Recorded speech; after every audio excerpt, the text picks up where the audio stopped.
उम्मीद करता हूँ कि आप सब लोग खैरियत से होंगे, ठीक ठाक होंगे।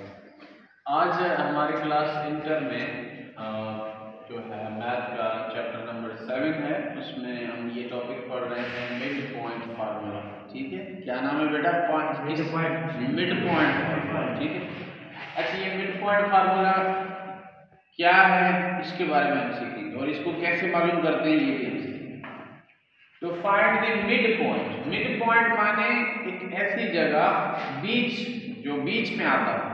ठीक है, मिसाल के तौर पे जैसे ये एक जगह है, पॉइंट है, फिर ये दूसरी पॉइंट है, ये बीच वाले पॉइंट को मिड पॉइंट कहा है। ठीक है, तो हम ये देखना चाहते हैं कि ये मिड पॉइंट कैसे मालूम करें।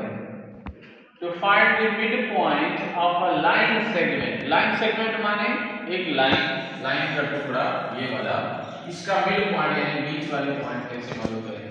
When it's end points are given, जब इसके एंड पॉइंट से क्या मुराद है? एंड पॉइंट से मुराद ये है कि ये वाला पॉइंट भी मिला हुआ और ये वाला पॉइंट भी मिला हुआ, इसको बोलते हैं एंड पॉइंट। जब ये दोनों मिले हुए होंगे तब हम बता सकते हैं कि ये मिड पॉइंट इधर ये कितना होगा डिस्टेंस, यानी यहां से यहां तक कितना मुफासला होगा, यहां से यहां तक कितना मुफासला। लेकिन जो भी मुफासला होगा दोनों साइड से बराबर होगा, यानी इधर से इधर तक, यानी A to C ये उतना ही होगा जितना ये C to B होगा।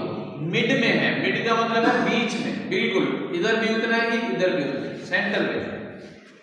तो अब आइए पढ़ते हैं हम आगे। यानी इसका मकसद ये है कि अगर दो एंड पॉइंट्स मिले हुए हो किसी भी लाइन के तो उसका मिड पॉइंट जो है हम उसको इस फार्मूला की मदद से मालूम कर सकते हैं। आगे कह रहे हैं लेट ए x1 y1। आप ये सपोज कर सकते हैं कि जो पहला पॉइंट है लाइन का, जहां से लाइन शुरू होता है, जिसको हमने ए पॉइंट कहा है, उसके नाम हमने रखे हैं x1 y1। फिर एंड b, और जो जहां पे खत्म होता है, a यानी स्टार्टिंग पॉइंट, b यानी एंड पॉइंट, जहां पे खत्म होता है उसके कोऑर्डिनेट्स x2 y2 है। Are the end points of a line segment, then the mid point. फिर इसका जो मिड पॉइंट होगा जिसको हम c से शो करते हैं, c, या आप यहाँ पे m भी लिख सकते हैं, c भी लिख सकते हैं, x का हम y देंगे, ऑफ ए बी, यानी इस लाइन ए बी का नाम है, ये लाइन का नाम है A B, is found by. फिर उसको हम इस फार्मूला के तहत मालूम कर सकते हैं। तो ये फार्मूला क्या है? c यानी mid point of x, y। ठीक है, यहाँ के जो कोऑर्डिनेट्स होंगे मिड पॉइंट के, उसको मालूम करने का तरीका, x1 ये वाला और यहाँ से x2 ये वाला, x वाले कोऑर्डिनेट्स उनको प्लस करेंगे, फिर 2 से डिवाइड करेंगे। इसी तरीके से y1 y2 दोनों को प्लस करेंगे और 2 से डिवाइड करेंगे, बीच में काम आएंगे। तो ये आपको क्या मिलेगा? ये आपको कोऑर्डिनेट्स देगा। ठीक है ना, ये आपको डिस्टेंस नहीं बताएगा मगर यहाँ के पॉइंट्स बताएगा कि यहाँ पे कौन से पॉइंट हो सकते हैं जो कि मिडिल में होंगे। फिर अगर हमें कोई बंदा बोले कि भाई यहाँ से यहाँ तक डिस्टेंस कितना होगा, तो वो कैसे मालूम करें? यहाँ से यहाँ तक जो डिस्टेंस है वो कितना होगा, तो उसको फिर हम डिस्टेंस वाले फार्मूला की मदद से मालूम कर सकते हैं। If you want to find the distance between A to C, you will have to use the formula AC x2 minus x1 whole square plus y2 minus y1 whole square। ये वाला formula आप use करेंगे अगर आपको distance चाहिए। अगर आपको coordinates चाहिए, पॉइंट्स चाहिए, तो फिर आप ये वाला फार्मूला यूज करेंगे, x1 plus x2 over 2 y1 plus y2 over 2। ठीक है, अब हम एक एग्जांपल करते हैं। Find the mid point of a line. एक लाइन है, ठीक है, एक लाइन है जिसका आपने मिड पॉइंट मालूम करना है। उस लाइन का नाम है AB लाइन का नाम है। ठीक है, क्यों AB नाम है? क्योंकि इसका स्टार्टिंग पॉइंट A है और एंडिंग पॉइंट B है। लेकिन अगर इसका नाम यहाँ पे सपोज करें स्टार्टिंग पॉइंट C होता, एंडिंग पॉइंट D होता, तो फिर इसका नाम क्या होता?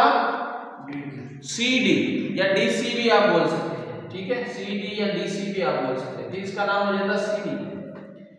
अच्छा, ये निशानी है लाइन सेगमेंट के लिए, जो ऊपर छोटी सी लाइन आप देखते हैं CD के ऊपर, ये निशानी है कि ये एक लाइन सेगमेंट है। अब क्योंकि हमारा यहाँ पे क्वेश्चन में A भी लिखा हुआ है, तो हम इधर A लिखेंगे और इधर B लिखेंगे। तो यहाँ पे इस लाइन का नाम है AB। अब वो कह रहे हैं कि क्वेश्चन ये कह रहा है एग्जांपल में कि आप इसका मिड पॉइंट मालूम करें, यानी बिल्कुल सेंट्रल पॉइंट इधर ये वाला मालूम करें C, इसके कोऑर्डिनेट्स मालूम करें।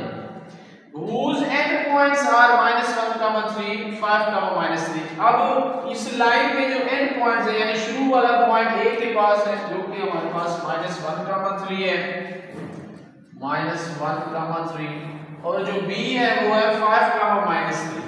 ये इसका एंड पॉइंट बी 5, -3। आप क्या करेंगे, आप इनको नाम दे दीजिए। सॉल्यूशन जब आप करेंगे तो आप इनको नाम दे दें सॉल्यूशन।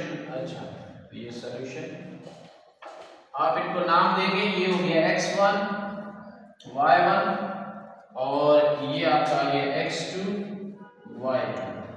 अब आप इनको क्या करेंगे, आप इनको फार्मूला में लिखेंगे। ठीक है, कहां पे लिखेंगे, फार्मूला। फार्मूला कौन सा है, मिड पॉइंट का फार्मूला क्या है, c x, y बराबर x1 plus x2 over 2 y1 plus y2 over 2। ठीक है जी। So x1 कितना है, x1 is -1 प्लस x2 कितना है which is 5/2 गामा y1 कितना है, y1 is 3, तो आप यहाँ पे लिखेंगे 3 प्लस y2 कितना है -3 लिखेंगे और ये अपान में 2 दे देंगे। ठीक है, तो ये आ गया आपका यहां तक ये -3।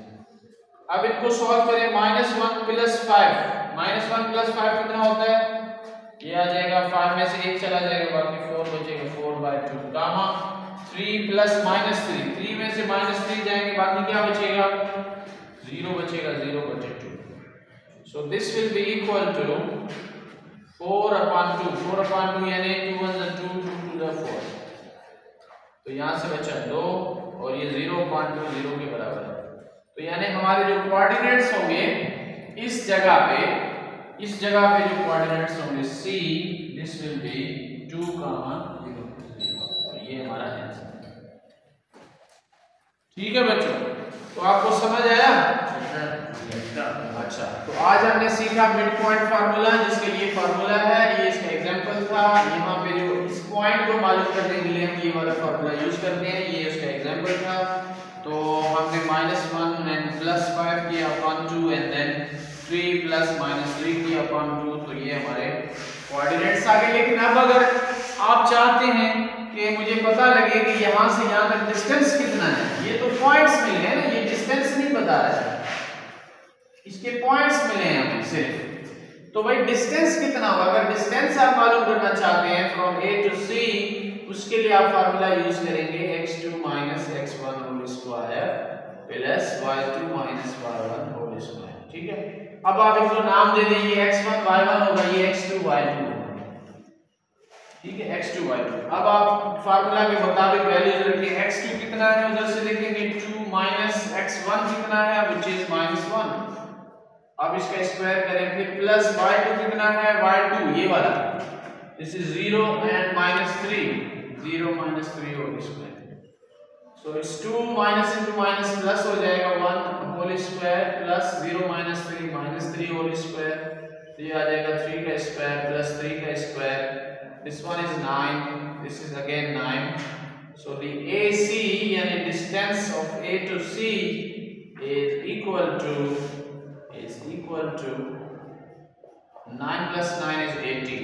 So radical 18. Now radical 18 कितने के बराबर होगा, इसके लिए आप ये पता कर सकते हैं by the radical 18। 3 3 is 9, 4 4 is 16।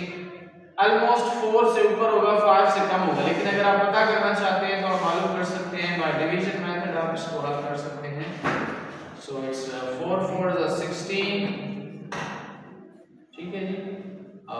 बाकी कितने बचे हमारे पास, तो हमारे पास बचे बाकी 2 पॉइंट देंगे यहाँ पर, यहाँ पे पॉइंट देने के बाद 2 0 देंगे, तो इधर आ जाएंगे, ये वाला 4 इस 4 के साथ ऐड करेंगे। सो दिस विल बी 4 + 4 is 8।